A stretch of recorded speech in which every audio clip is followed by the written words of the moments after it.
The doorbell rang at exactly 6:47 p.m. while I was stirring marinara sauce and pretending my marriage wasn't circling the drain like yesterday's pasta water.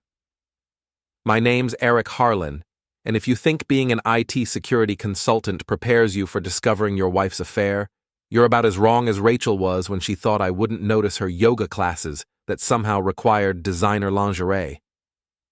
"Alexa, pause the music," I called out, setting down the wooden spoon. The house fell silent except for the persistent doorbell chiming.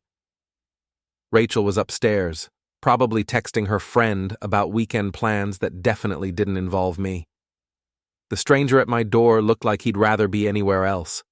Mid-50s, nervous energy, clutching a manila envelope like it contained nuclear codes. "Eric Harlan?" he asked, glancing over his shoulder. "Depends who's asking." "My name's David Chen. I think we need to talk about our wives."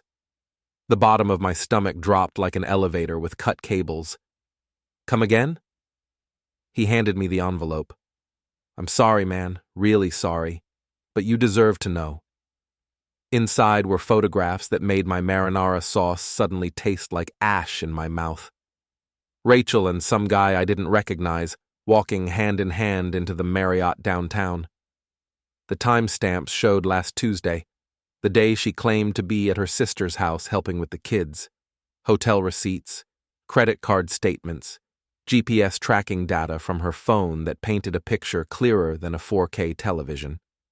"That's Tony Brooks," David said quietly. "My wife Vanessa's husband. They've been meeting every Tuesday and Thursday for 3 months." I studied the photos again. Tony looked like the kind of guy who drove a BMW and called everyone buddy while secretly calculating how to screw them over. Tall, artificially tanned, wearing a watch that probably cost more than my car. "How did you get all this?" I asked. "Private investigator. Cost me $2,000, but worth every penny to know the truth." David's voice carried the weight of a man who'd been living in denial until reality slapped him across the face with photographic evidence. Upstairs, I heard Rachel's phone buzz, then again, and again. "What are you planning to do?" David asked. I looked at the photos one more time, memorizing every detail. Rachel's face was lit up with genuine happiness, an expression I hadn't seen directed at me in over a year. She was wearing the blue dress I'd bought her for our anniversary, the one she claimed made her look fat. "I'm going to finish making dinner," I said finally. "And then I'm going to wait." David nodded like he understood. Maybe he did. Maybe this was his way of processing betrayal too, one methodical step at a time. After he left, I climbed the stairs to our bedroom. Rachel was lying on the bed, typing furiously on her phone, wearing yoga pants and a tank top that showed off the body she'd been toning at the gym. For Tony, apparently. "Who was at the door?" she asked without looking up.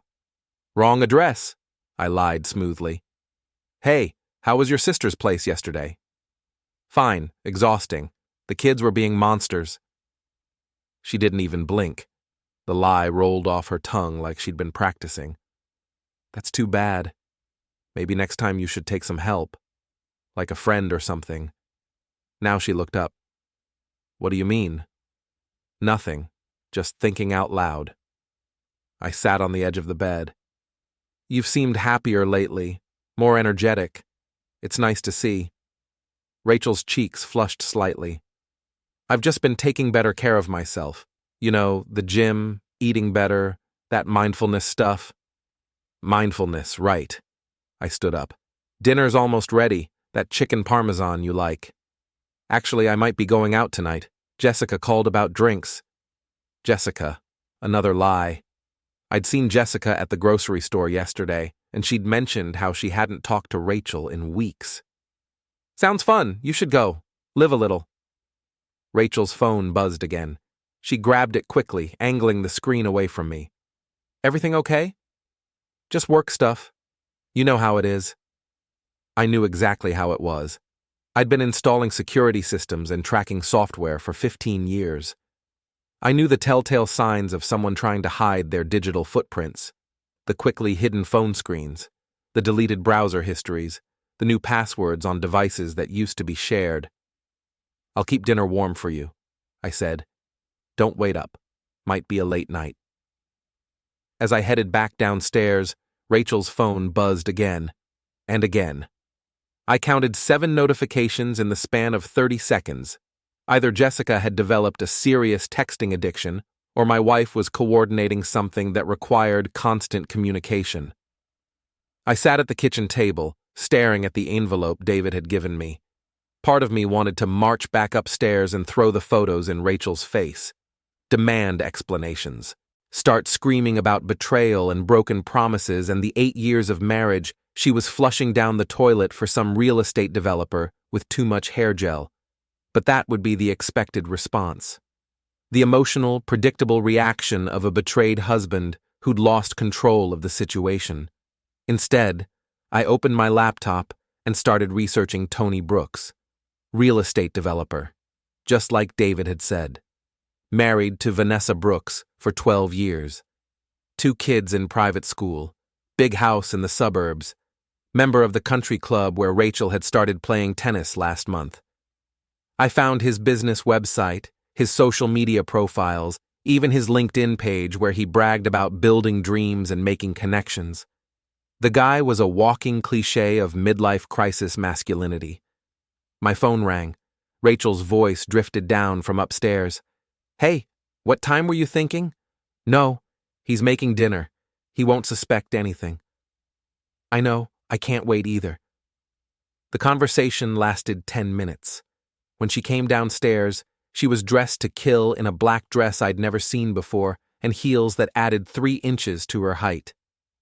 "Jessica changed her mind about the place," she said, grabbing her purse. "We're going to that new wine bar downtown. Have fun.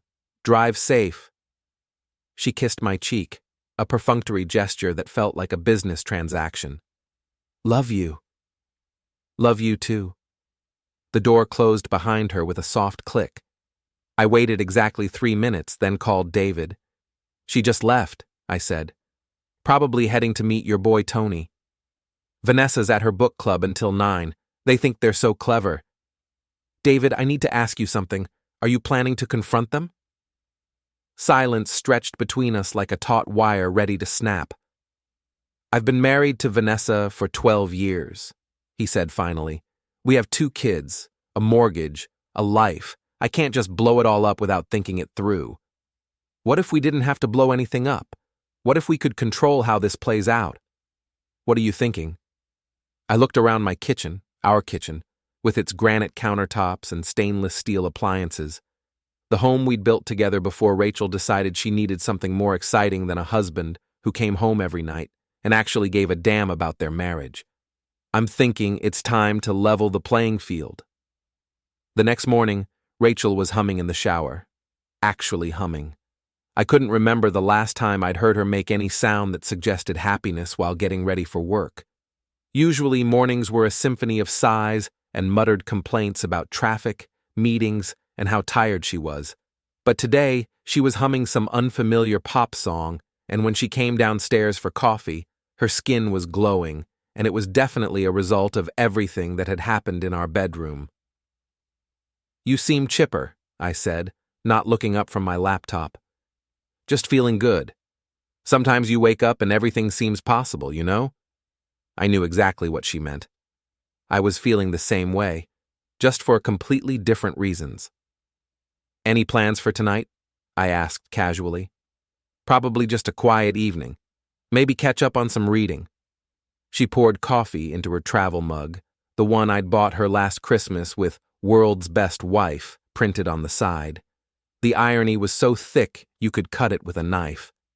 After she left for work, I called in sick and drove to David's office. He worked for an accounting firm downtown, the kind of place where people wore ties every day and discussed quarterly projections over lunch. "You look like hell," I told him when he met me in the lobby. Didn't sleep much. Kept thinking about those photos. We found a coffee shop 3 blocks away where the ambient noise would cover our conversation. David ordered black coffee and stared at it like it might contain answers to life's fundamental questions.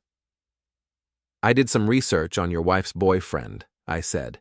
Tony Brooks, real estate developer, owns 3 properties in the area, including that new shopping complex on 5th Street. Vanessa mentioned him before. Said he was helping her friend find a house.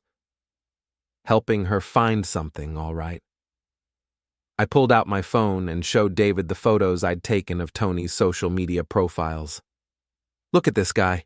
He posts every meal, every workout, every business meeting. But notice anything missing from the last 3 months? David studied the screen. No photos with his wife. Bingo. And look at the locations he's tagging. The gym where Rachel started working out, the wine bar where she went last night, the tennis club where she's been taking lessons. You think he's been planning this? I think Tony Brooks is the kind of guy who sees something he wants and figures out how to take it. Your wife just happened to be married to the obstacle he needed to remove. David's coffee sat untouched, growing cold while he processed this information. So what do? We give them exactly what they think they want. I explained my plan while David listened with the intense focus of a man whose entire world was reshaping itself around a new reality. It wasn't complicated. The best plans never are. But it required patience and perfect timing. You sure about this? David asked when I finished. David, they're planning to destroy our marriages anyway. We're just going to control how it happens. That evening, I was grilling burgers on the back patio when Rachel's phone started buzzing with text messages. She was sitting at the outdoor table, pretending to read a magazine while actually watching her phone like it might spontaneously combust. Popular tonight? I observed. Just work stuff. You know how it is. I flipped the burgers and watched her through the corner of my eye. She was typing rapidly, pausing to read responses, then typing again. Her face was flushed with excitement. Eric, she said suddenly, not looking up from her phone. I need to tell you something. Here it comes, I thought. The moment of truth wrapped in whatever story she'd constructed to make herself feel better about blowing up our marriage. A friend of mine invited me to Paris. It's kind of last minute, but it's this amazing opportunity to see the city with someone who really knows it well. Paris, I repeated. Wow, when? Tonight. I know it's crazy, but the flight leaves at 11 and I really want to do this. I feel like I've been stuck in a rut, you know? I need something exciting. She was looking at me now, her eyes bright with anticipation, and what might have been guilt if she'd possessed enough self-awareness to feel it. Who's the friend? I asked. Just someone from work. You don't know them. Another lie. Rachel worked in marketing for a local nonprofit. I knew everyone in her office, and none of them had the money for spontaneous trips to Paris. How long will you be gone? Just a few days, maybe a week. I haven't really planned it out. I turned off the grill and sat down across from her. Rachel, are you having an affair? The question hung in the air between us like smoke. Her face went through a series of micro-expressions, surprise, guilt, defiance, and finally a kind of resigned irritation. God, Eric, why do you always have to be so suspicious? Can't I just have a friend who wants to show me Paris without you turning it into some conspiracy theory? I'm not being suspicious. I'm being direct. Are you sleeping with someone else? No. The word came out too quickly, too forcefully. I'm not sleeping with anyone else. I just want to travel and see the world and maybe have some excitement in my life for once. I nodded slowly, as if accepting her explanation. Okay, you should go. Really? Really? You're right. You have been stuck in a rut. Maybe a trip is exactly what you need. Relief flooded her face. Thank you for understanding. I was worried you'd be upset. Why would I be upset? You're going to Paris with a friend. It sounds wonderful. She leaned across the table and kissed me. I love you. I'll call you when I land. I love you too. Have an amazing time. Rachel disappeared upstairs to pack, her footsteps quick and light on the hardwood floors.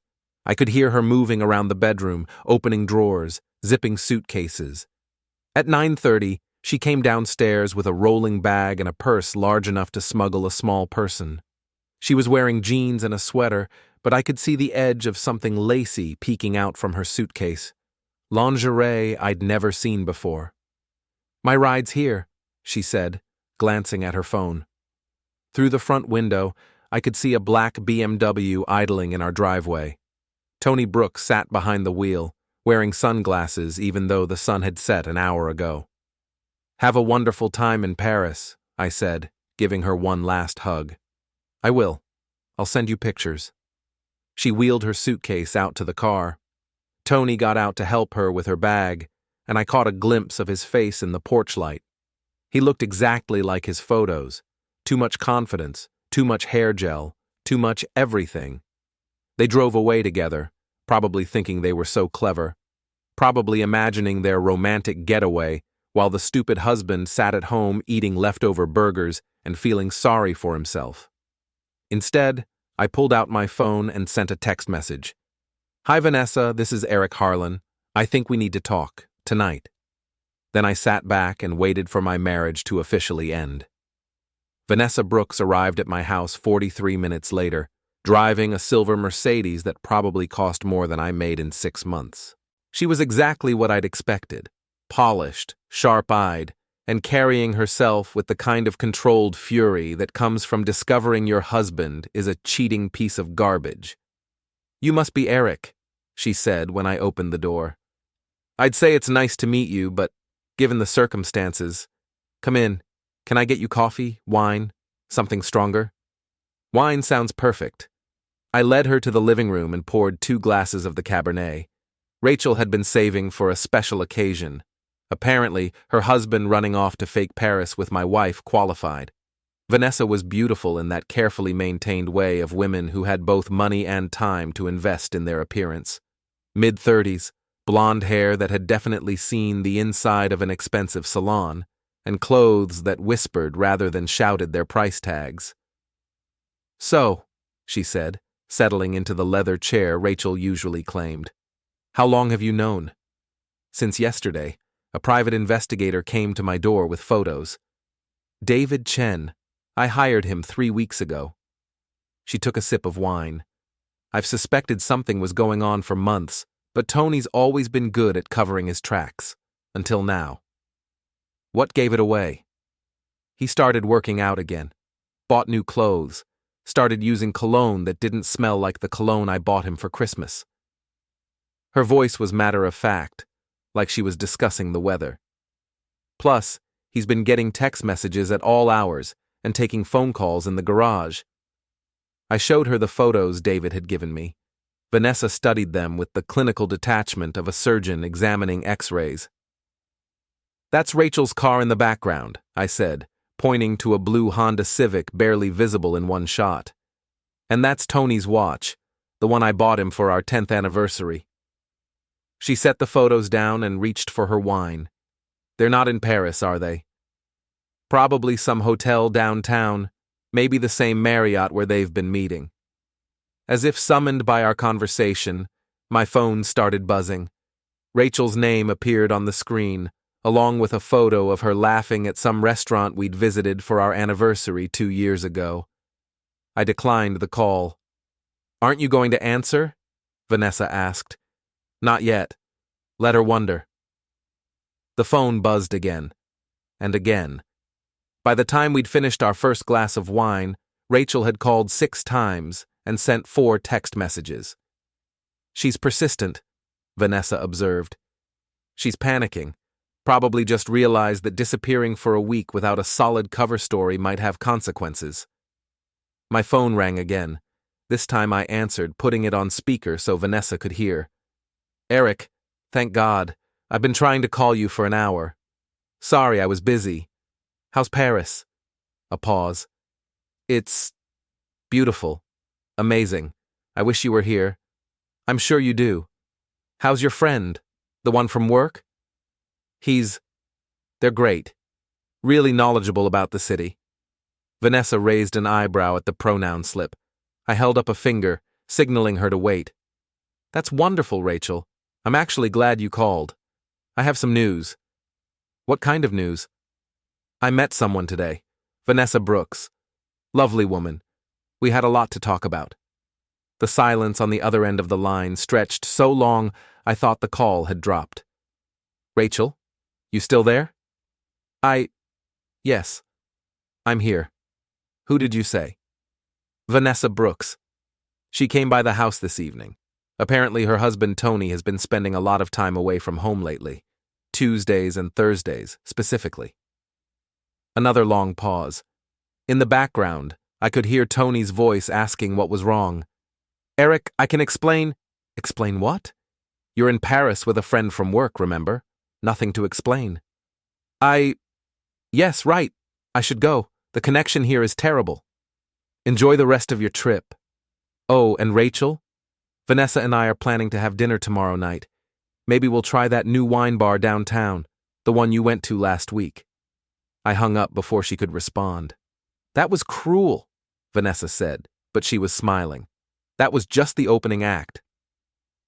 Over the next hour, my phone rang 17 more times. Rachel called, then Tony called from his phone, then Rachel called again. Text messages started flooding in. Apologies, explanations, demands to know what was happening. I showed each message to Vanessa before deleting it unread. She's losing her mind, Vanessa said after the 20th call. Good. What about Tony? Is he calling you? Constantly. I'm letting them all go to voicemail. She held up her phone, which was also buzzing with notifications. I figure the longer we let them panic, the more mistakes they'll make. Exactly. Right now, they're probably having their first fight, blaming each other for getting caught, trying to figure out damage control. Think they'll come back tonight? Doubtful. They've probably paid for the hotel room already. But tomorrow?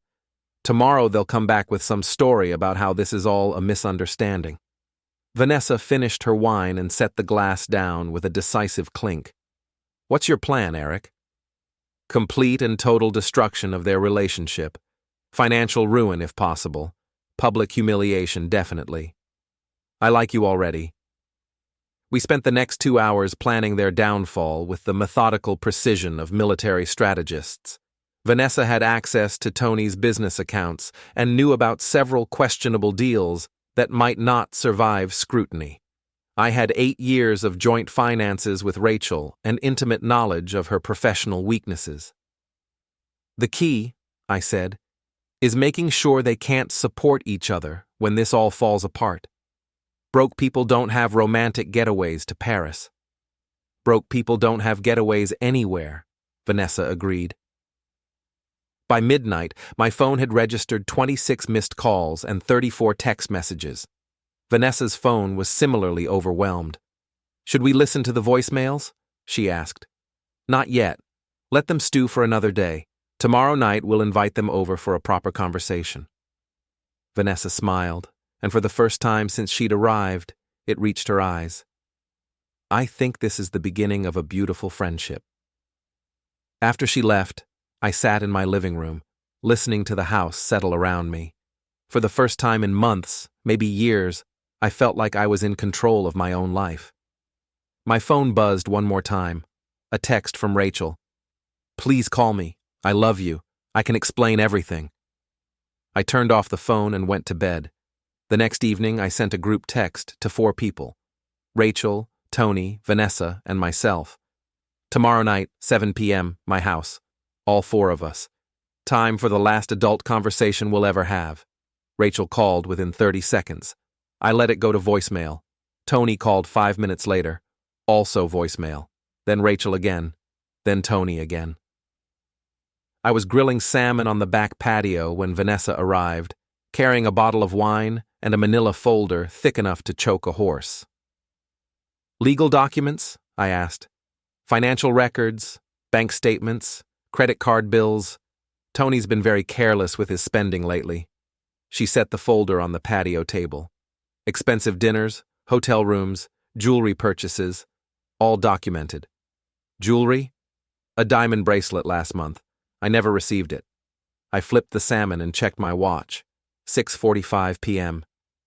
They'll be here soon. How do you want to play this? Let them talk first. Let them dig their own graves with whatever story they've concocted.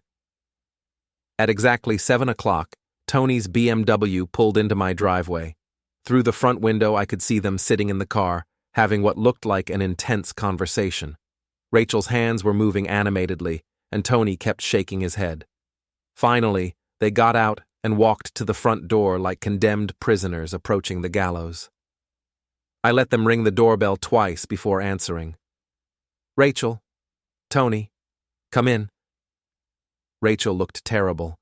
Her hair was unwashed, her eyes were red-rimmed, and she was wearing the same clothes she'd left in 2 days ago.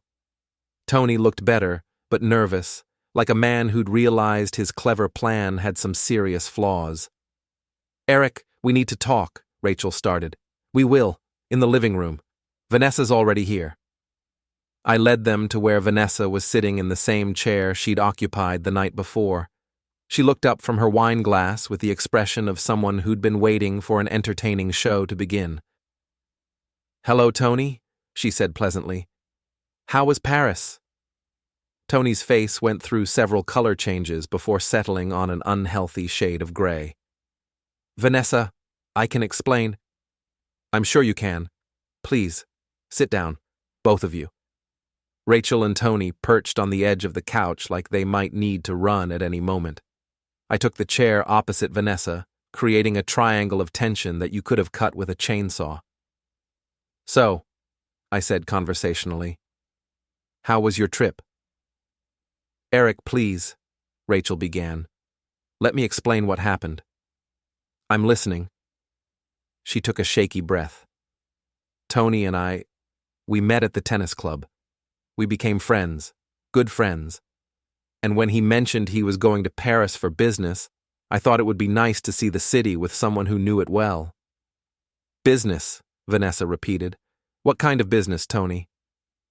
There was a potential property deal, Tony said quickly. International investors. It fell through. Vanessa opened her folder and pulled out a hotel receipt. The Marriott downtown is international now? How cosmopolitan. The receipt was for 2 nights, 2 adults, 1 room. The dates matched perfectly with Rachel's Paris trip. That's not what it looks like, Rachel said desperately. It looks like you've been lying to your husband for 3 months while sleeping with mine, Vanessa said calmly. What exactly should it look like? Tony stood up suddenly. Look, this is between Rachel and Eric. You don't need to be here. Sit down, I said quietly. Don't tell me what to do in your own house, buddy. Sit down. Something in my voice made him hesitate. Tony was bigger than me, probably stronger, but he was also a man who'd been caught red-handed and was running out of options. You're both overreacting, Rachel said. Yes, Tony and I have become close. Yes, maybe we should have been more honest about our friendship, but nothing happened that can't be fixed. Vanessa pulled out another document. This is a credit card statement, Tony. Jewelry store purchase, $3,200. Last month, care to explain? That was for you, Tony said weakly. Really? Then where is it? Silence. Because I think it's in Rachel's jewelry box, along with the earrings you bought her in February and the necklace from March. Rachel's hand went instinctively to her throat, where a delicate gold chain I'd never seen before caught the light. That's enough, Tony said, standing again. We don't have to listen to this. Actually, you do, I said, because Vanessa and I have been having some very interesting conversations about your finances. Both of your finances. I pulled out my own folder, thinner than Vanessa's, but equally damaging. Joint bank account statements, Rachel. Notice anything interesting about the withdrawals? She looked at the papers like they might bite her. I don't know what you mean.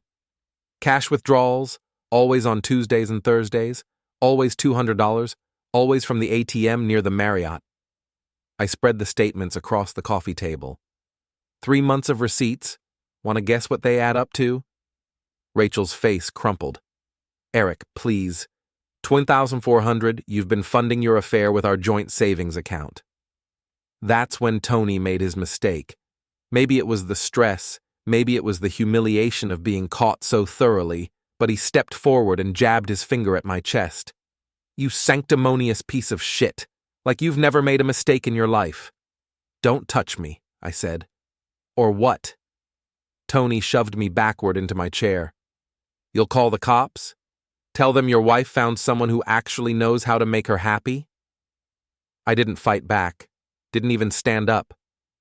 Just looked at Vanessa and said, Are you getting this? She held up her phone, camera recording.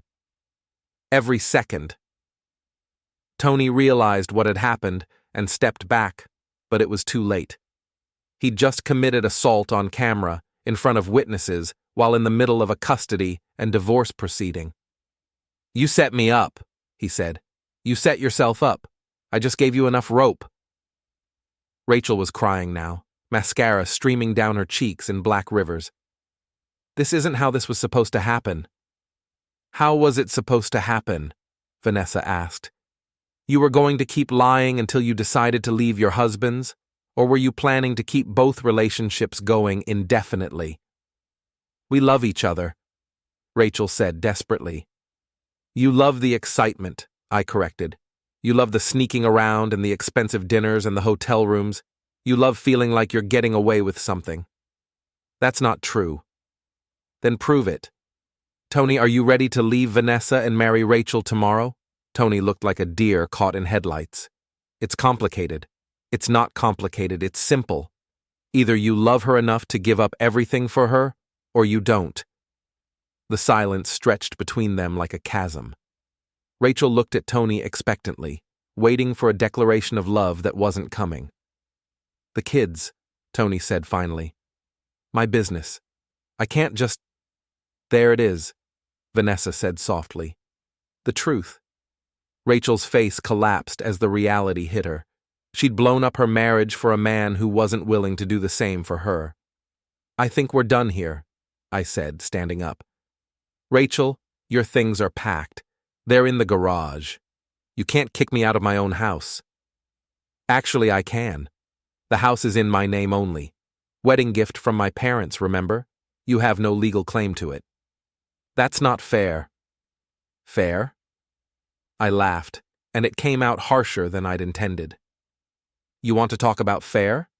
Fair would have been having this conversation 3 months ago before you started spending our money on hotel rooms. Tony was edging toward the door. I should go. Yes, you should, Vanessa said. Don't bother coming home tonight. The locks have been changed. You can't do that. I can, and I did. Your clothes are in the driveway, along with your golf clubs and that ridiculous motorcycle you bought last year. Rachel and Tony looked at each other, probably realizing for the first time that their romantic adventure was about to become a very expensive nightmare. This isn't over, Tony said. Yes, I said quietly. It is. They left together, but not like lovers. Like two people who'd just realized they'd made a terrible mistake and were trying to figure out how to minimize the damage. After they were gone, Vanessa and I sat in the living room, finishing our wine and listening to the house settle around us. Think they'll stay together? She asked. Not a chance. Tony's not going to sacrifice his comfortable life for someone else's wife, and Rachel's not going to want damaged goods. Good. They deserve each other's disappointment. I raised my glass. To new beginnings. To complete and total victory. We clinked glasses, and I realized that for the first time in months, I was genuinely looking forward to tomorrow. The next morning, I called my lawyer at 8 a.m. sharp. James Morrison had handled my business contracts for 5 years and had a reputation for being thorough, aggressive, and completely without mercy when the situation called for it. Eric, good to hear from you. What can I do for you? I need a divorce attorney, the best one you know. Someone who specializes in asset protection and adultery cases. Jesus, I'm sorry to hear that. How bad is it? 3 months of documented affair, joint account theft, abandonment of marital home. I've got photos, receipts, and video evidence of her lover assaulting me. Holy shit. Okay, you need Margaret Webb. She's a barracuda in a business suit. Costs a fortune but worth every penny. I had an appointment with Margaret Webb for that afternoon. Vanessa had her own meeting scheduled with a different firm. We'd agreed that coordinated legal strategy would be more effective than random emotional revenge. Margaret Webb's office looked like it had been designed to intimidate opposing counsel into submission. Dark wood, leather chairs, and law books arranged with military precision. Webb herself was exactly what I'd expected. Mid-50s, silver hair, and eyes that could cut glass.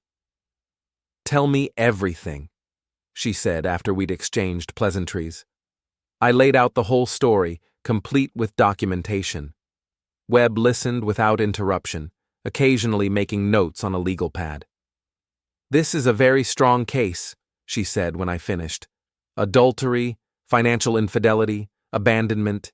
In Texas, we can pursue fault-based divorce, which means she gets nothing." Nothing?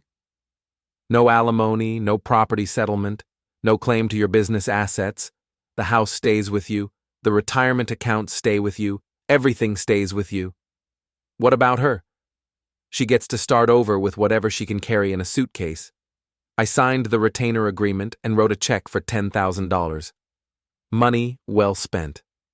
That evening, Vanessa came over to compare notes. She looked energized in a way I hadn't seen since this whole mess started. "How did your meeting go?" I asked.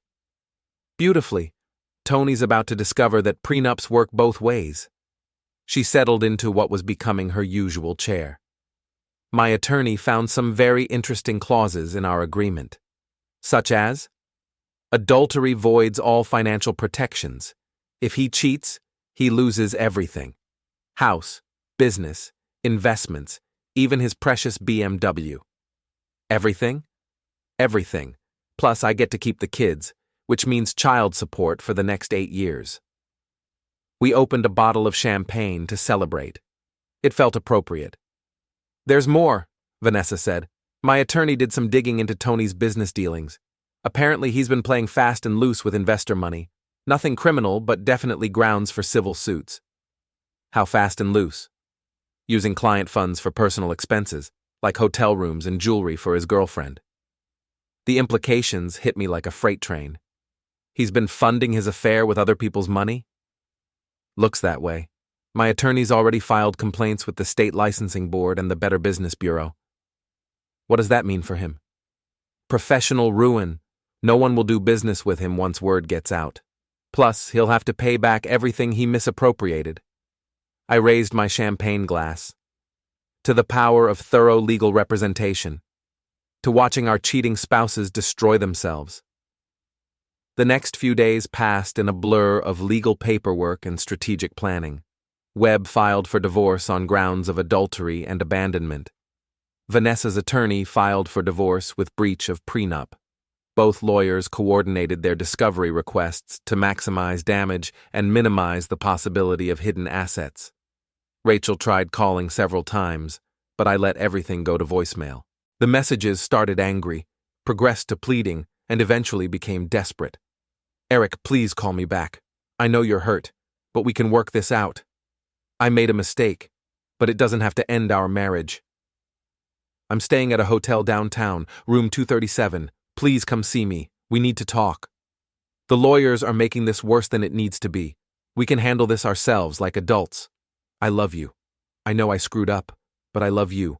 Please don't throw away 8 years over one mistake." I saved every message. Webb said they'd be useful for establishing abandonment and emotional distress. Tony, meanwhile, was having his own problems. Vanessa reported that he'd been calling her constantly, alternating between apologies and threats. "He keeps saying I'm being vindictive," she told me over dinner. "Like I'm supposed to just forgive and forget because he's sorry he got caught. Are you tempted? To take him back? God, no. To twist the knife a little deeper? Absolutely." On Friday, exactly 1 week after Rachel's fake Paris trip, both of our spouses received divorce papers. Vanessa and I celebrated with dinner at the same wine bar where Rachel had been meeting Tony. "Think they're together right now?" Vanessa asked, cutting into her salmon. "Probably, trying to figure out how to minimize the damage. Too late for that." She was right. Webb had moved with surgical precision, freezing joint accounts, filing liens against shared property, and requesting emergency hearings for asset protection. Rachel would discover that her credit cards had been canceled and her access to our joint savings had been terminated. Tony was facing similar financial restrictions, plus the added bonus of professional investigation into his business practices. "You know what the best part is?" Vanessa said. "What?" "They thought they were so clever, sneaking around, making plans, probably laughing about how clueless we were. And now they're discovering that clueless and powerless aren't the same thing." "Exactly." My phone buzzed with a text from Rachel. "Please call me. It's urgent." I showed the message to Vanessa. "Going to respond?" "Not yet. Let her panic for another day or two." "You're enjoying this, aren't you?" Vanessa smiled and raised her wine glass. "More than I probably should." We finished dinner and walked back to our cars, two people who'd been betrayed by the people they trusted most and were now taking systematic revenge with the full backing of the legal system. "What's next?" Vanessa asked. "Phase 2, public humiliation." "I can't wait." 2 weeks after the divorce papers were served, Rachel showed up at my office. I was in the middle of debugging a security system when my assistant knocked on my door. "Eric? There's a woman here to see you. Says she's your wife." "Ex-wife," I corrected. "Send her in." Rachel looked like she'd been living in her car. Her hair was greasy, her clothes were wrinkled, and she had the desperate look of someone who'd run out of options. "Eric, thank God. I've been trying to reach you for days." "I know, I've been busy." She sat down across from my desk without being invited. "We need to talk. This whole thing has gotten out of hand." "Has it?" "The lawyers, the frozen accounts, the vindictiveness. This isn't like you." I leaned back in my chair and studied her. 3 weeks ago, this woman had been my wife. Now she looked like a stranger who'd wandered in off the street. "What do you want, Rachel?" "I want to fix this. I want to save our marriage." "Our marriage ended when you decided to sleep with Tony Brooks in hotel rooms paid for with our shared savings." She flinched like I'd slapped her. "It wasn't about the money. It was about respect. It was about honesty. It was about 8 years of promises you decided didn't matter anymore. I made a mistake. You made a choice. Every Tuesday and Thursday for 3 months, you chose to lie to me, steal from me, and humiliate me." Rachel started crying, but they were angry tears, not sad ones. "So you're going to destroy my life? Take everything I have? Leave me with nothing?" "I'm not taking anything from you. I'm keeping what was always mine. The house is in my name only. Wedding gift from my parents. The savings that you've been stealing from for 3 months. My job. What about your job?" Rachel's face crumpled. "Someone sent my boss photos of me and Tony at the hotel." I felt a brief moment of sympathy, then remembered the $2,400 in missing savings and the 3 months of lies. "That's unfortunate." "Unfortunate?" "Eric, I've been suspended pending investigation. They think I was using company time for personal affairs." "Were you?" "That's not the point." "That's exactly the point. You made choices, Rachel. Now you get to live with the consequences." She stood up abruptly. "This isn't over." "Yes, it is. Tony and I are going to fight this. We're going to get lawyers and—" "Tony can't afford lawyers. His business is under investigation. His wife is taking everything in the divorce, and his professional reputation is destroyed." Rachel stared at me like I'd grown a second head.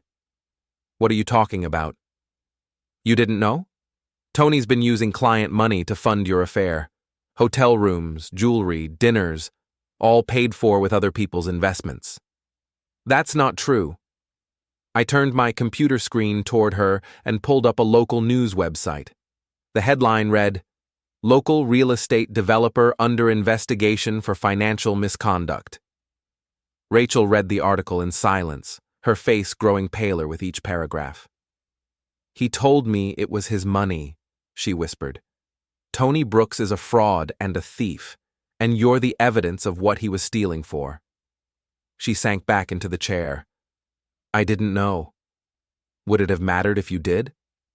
She didn't answer, which was answer enough. "Rachel, you need to understand something. This isn't about revenge. This isn't about punishment. This is about consequences. You made adult decisions, and now you get to have an adult life dealing with what those decisions cost. I have nowhere to go. That's not my problem anymore. I don't have any money. You should have thought of that before you spent hours on hotel rooms."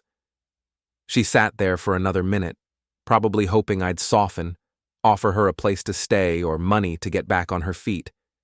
When it became clear that wasn't happening, she stood up and walked to the door. "I loved you," she said without turning around. "No, you didn't. You loved the security I provided while you were looking for something more exciting." After she left, I sat in my office for a long time, thinking about marriage and trust and the price of betrayal. My phone rang, Vanessa calling with updates on Tony's continued downward spiral. "He's been evicted," she reported cheerfully. "Apparently, he hasn't paid rent on his office space in 3 months. Where's he staying?" "Some extended stay motel on the highway. Rachel's there too, according to my private investigator. They're still together? For now, but broke people don't stay in love very long." She was right. 2 days later, I got a call from David Chen, the man who'd started this whole thing by bringing me evidence of the affair. "Thought you'd want to know," he said.